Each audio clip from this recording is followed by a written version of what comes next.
자, 오늘 이 본문에 있는 말씀을 의지해서 부자와 율법의 관계라고 하는 제목으로 하나님의 말씀을 나누려고 합니다.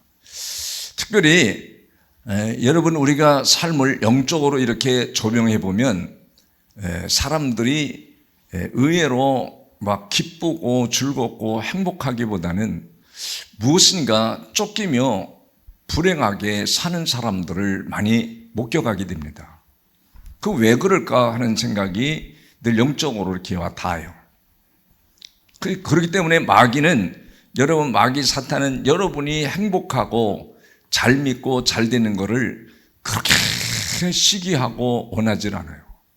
사람들이 미혹을 당하면 계속 넘어지고 슬퍼하고 또 힘들어하는 삶을 살아가게 된다는 것을 성경을 읽을 때마다, 묵상할 때마다 그걸 느끼게 됩니다. 그래서 여러분의 마음속에 진리가 여러분의 마음속에 자리를 잡으면 반드시 어둠을 이기고 여러분의 삶 속에 즐거우며 행복한 삶을 살아가게 된다는 걸 확신하게 돼요.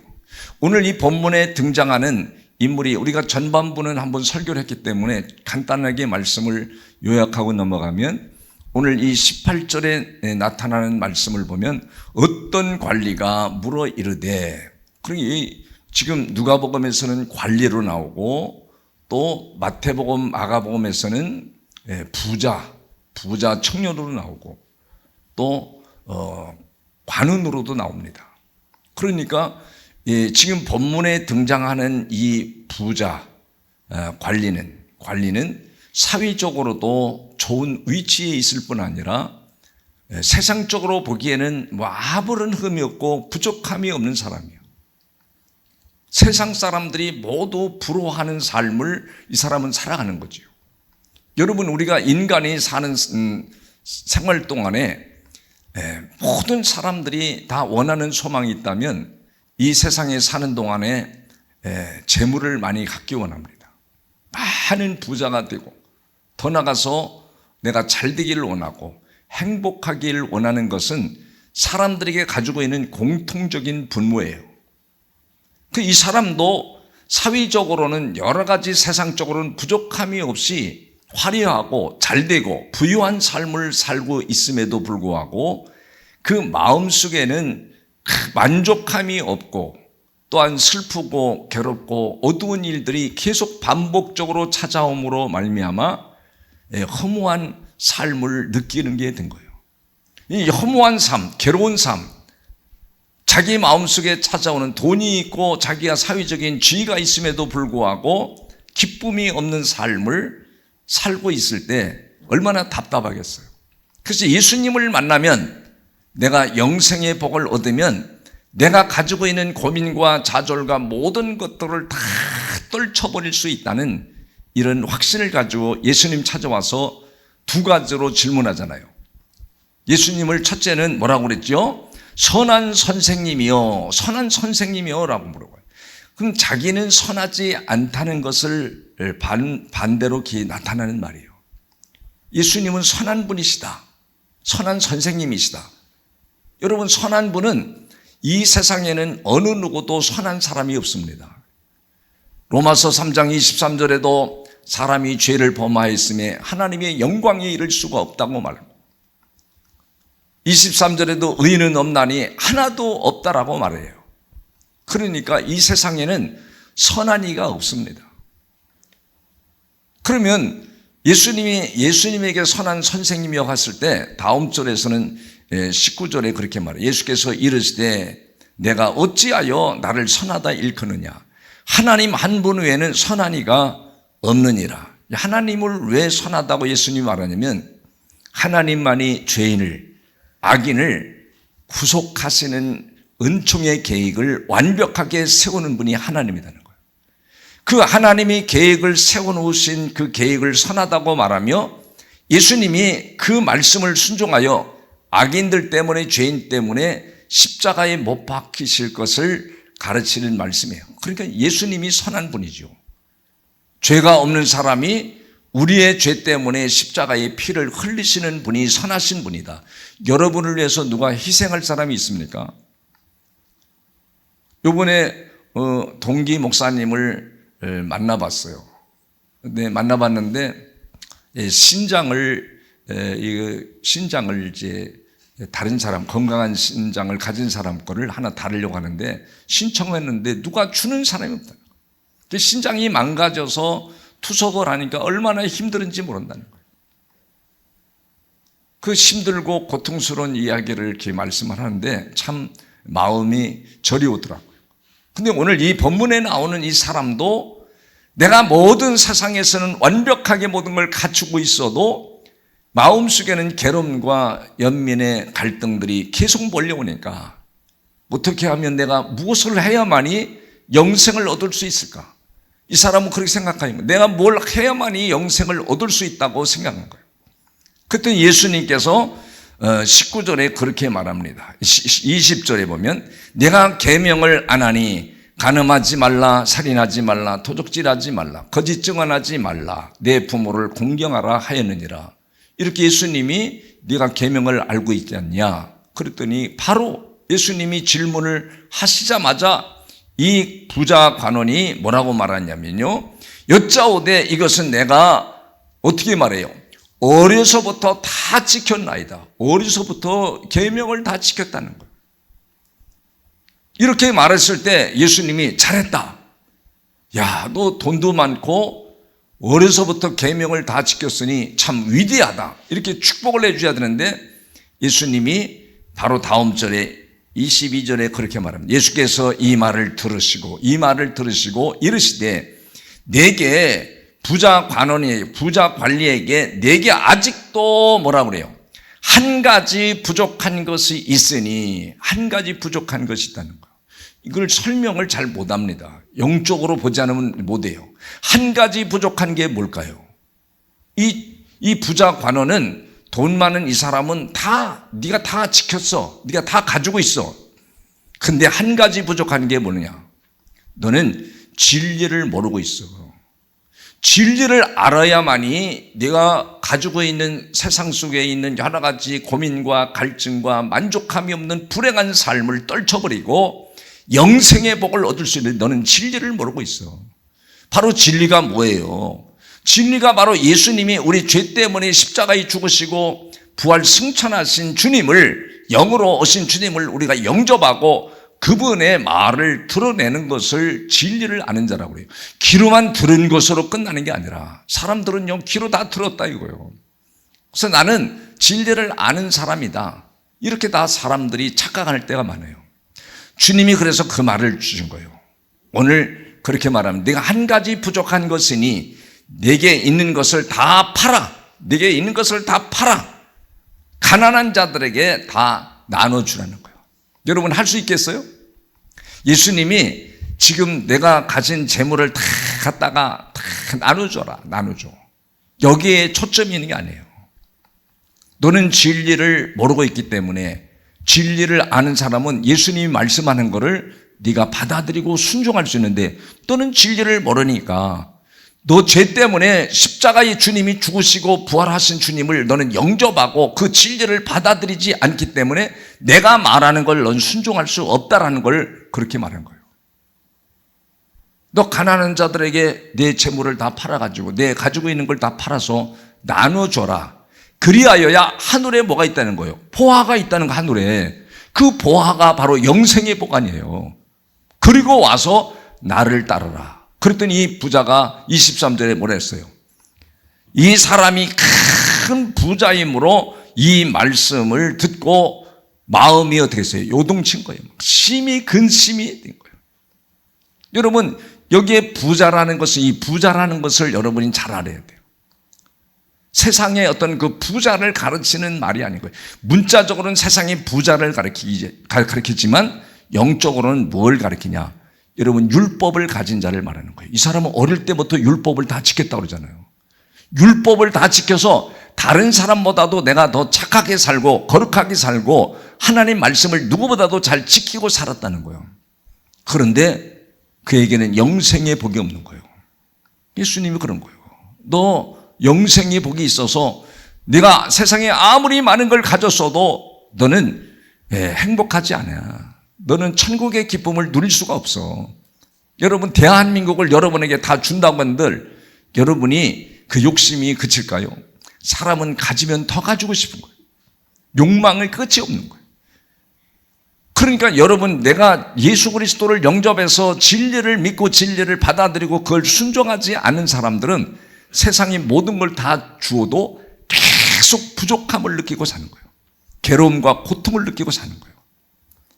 오늘 이 부자가 예수님이 말씀하신 걸 듣고 시험에 들잖아요. 진리를 모르니까 시험에 들잖아요.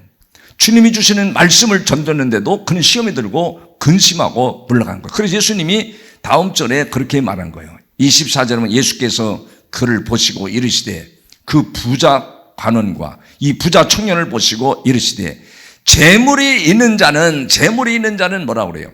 하나님 나라에 들어가요, 못 들어가요? 하나님 나라에 들어가기가 얼마나 어려운지.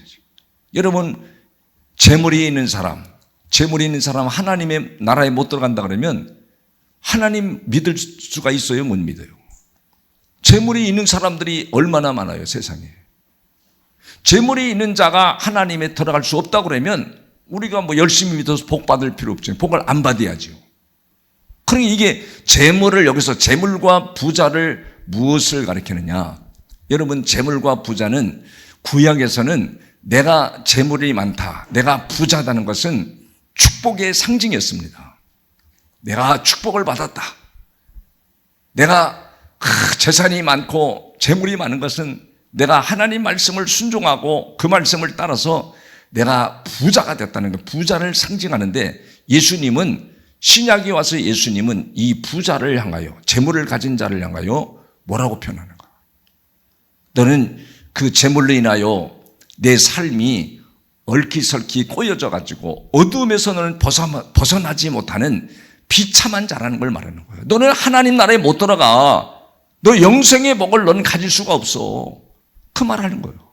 그러니까 뭘 가지고 사는 거예요? 이 부자와 재물은 바로 뭘 말하냐면 율법을 가지고 사는 자를 가리키는 거예요. 율법을 가진 자는 대부분 사람들이 다 자기는 부자다, 자기는 착하다, 자기는 계명을 지켰다, 자기는 누구보다도 예수를 잘 믿는다. 율법을 가진 자들은 그래서 자연스럽게 뭘 갖냐, 자기도 모르게 교만해져요. 그리고 남의 허물을 보면 그걸 용납하지 못합니다. 그냥 공격하는. 그래서 성경에 뭐라고 그랬냐면, 여러분 갈라디아서 3장 10절에 가서 보면 그렇게 말해요. 갈라디아 3장 10절에서 한번 보겠어요. 갈라디아서 3장 10절을 여러분이 한번 찾아봐요. 다 같이. 무릇 율법 행위에 속한 자들은 어디에 있대요? 그렇게 율법의 행위, 내가 너보다 율법을 더 잘 지켰어, 계명을 다 지켰어, 그런 사람들은 다 어디에 있대요? 저주 아래 있대요. 그러니까 괴로운 거예요. 돈이 있어도, 내가 높은 지위를 받았어도 저주 아래 있으니까. 기록된 바, 누구든지 율법책에 기록된 대로 모든 일을 항상 행하지 아니하는 자들은 저주 아래 있다는 거예요. 저주 아래. 그 비참한 삶을 살아갈 수밖에 없다는 거예요. 여러분, 고린도전서 15장 55절부터 보도 거기도 그렇게 나와요. 55절, 56절 쭉 보면 57절까지 쭉 나오는데, 55절에 보면 뭐라고 나오는가? 사망아, 너희 승리가 어디 있느냐? 사망아, 내게 쏘는 것이 어디 있느냐? 그러면서 56절에 뭐라 그러죠?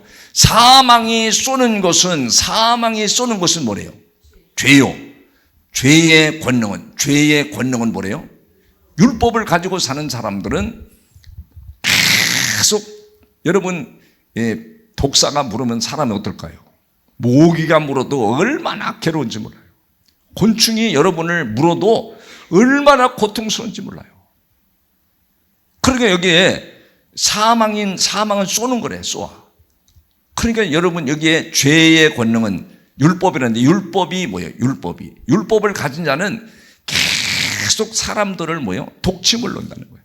교회 안에서도, 가정에서. 그러니까 가정이나 교회 안에서나 공동체 안에서 사람을 계속 독침으로 쏘서 막 정지하고 그 사람을 비판하고 하면 얼마나 고통스러운지 모른다는 거예요. 그러므로 여러분, 마태복음 23장은 전부 다 율법주의자들, 바리새인들을 향하여 예수님이 주신 말씀이거든요. 거기에 33절에 보면 뱀들아, 예전 성경에는 독사의 새끼들아, 예수님이 욕을 해버린 거예요.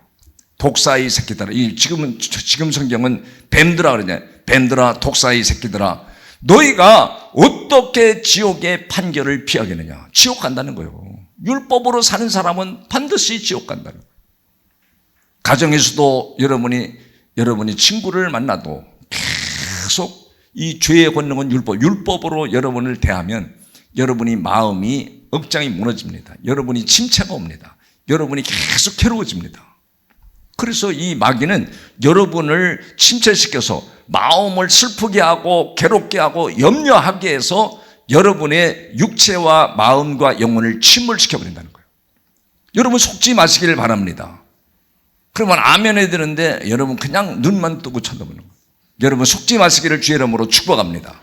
그래서 하나님의 나라에, 재물을 가진 자는 하나님 나라에 들어가기가 얼마나 어려운지. 그러면서 본문의 다음 절에 그렇게 말합니다. 25절에 보면 낙타가 바늘귀로 들어가는 것이 부자가 하나님 나라에 들어가는 것보다 쉽대. 이 낙타가 바늘귀로 들어가요, 못 들어가요? 근데 낙타가 하는 본질적 사명은 등어리에 그냥 무거운 짐을 지고 산을 넘어간다든지 먼 거리를 갈 때 이 낙타의 등에다가, 양짝의 등에다가 막 무거운 짐을 막 싣고 갑니다. 그러니까 여기서 낙타를 말할 때는 뭘 말하냐면, 여러분 율법을 가지고 사는 사람들은 자기 인생에 무거운 짐을 지고 사는 것과 똑같다는 걸 말하는 거예요.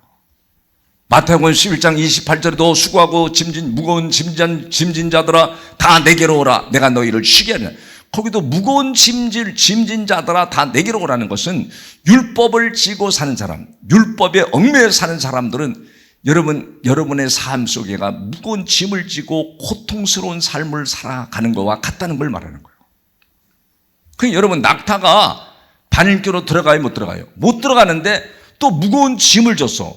짐을 지고 낙타가 바늘귀로 들어가요, 못 들어가요? 못 들어가는 것처럼 여기에 부자도 여기 나오잖아요. 부자가 하나님 나라가 들어가는 것이 얼마나 어렵냐 이게. 차라리 낙타가 바늘귀로 들어가는 게 더 쉽다는 거예요. 그러니까 여기서 부자는 뭘 가리켜요? 재물을 많이 가진 자는 전부 율법을 가지고 사는 자를 가리키는 거예요.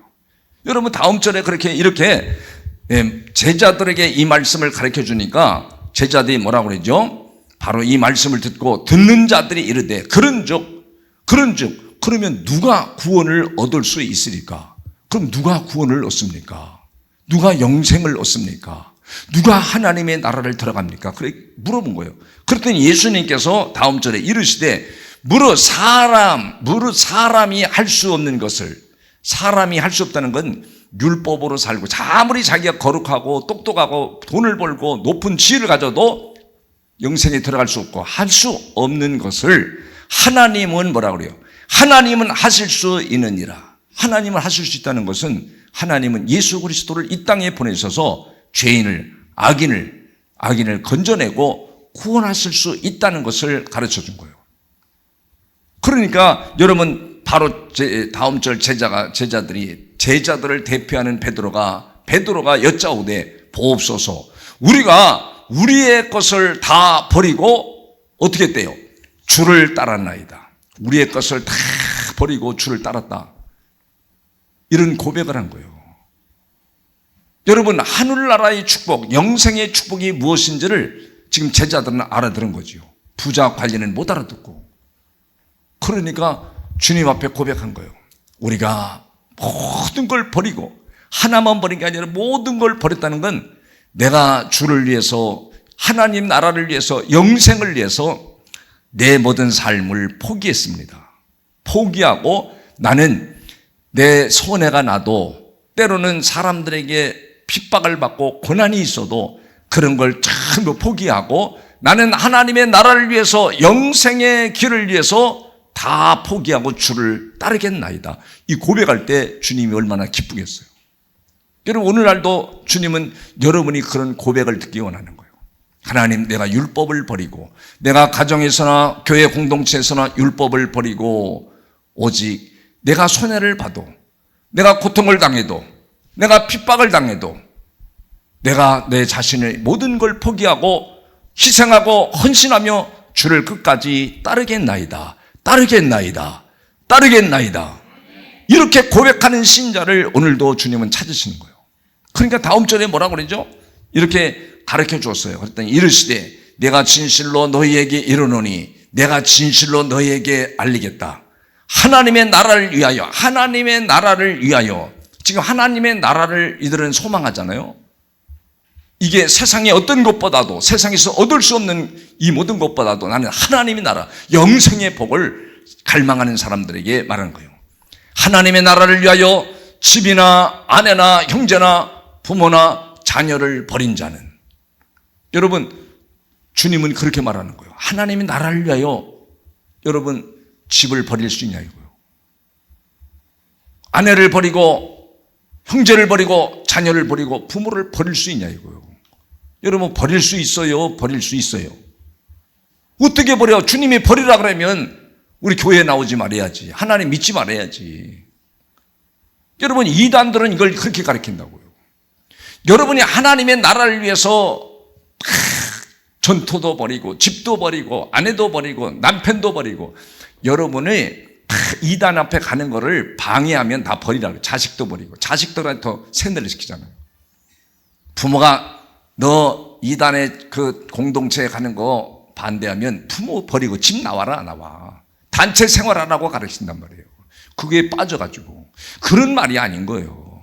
여러분 마가복음에도 나오고 마태복음에도 나오는데 거기에도 그래요 말이에요.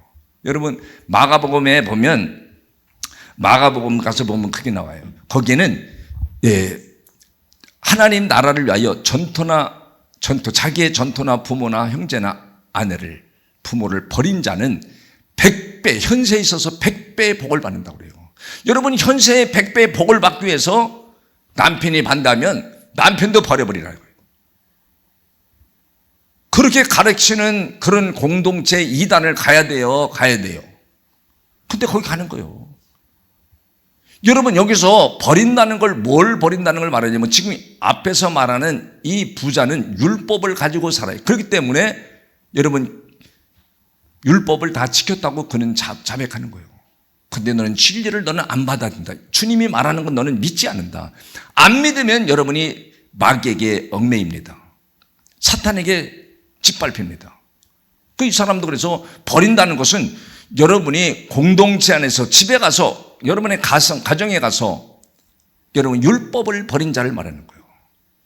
율법을 버리고 진리로 사는 사람, 복음으로 사는 사람은 반드시 현세의 배나 복을 받고 내세의 영생을 받지 못할 자가 없다고 하는 거예요. 반드시 그 사람은 여러분 복음으로 사는데, 진리로 사는데 왜 하나님이 여러분에게 영생의 복을 안 주겠어요?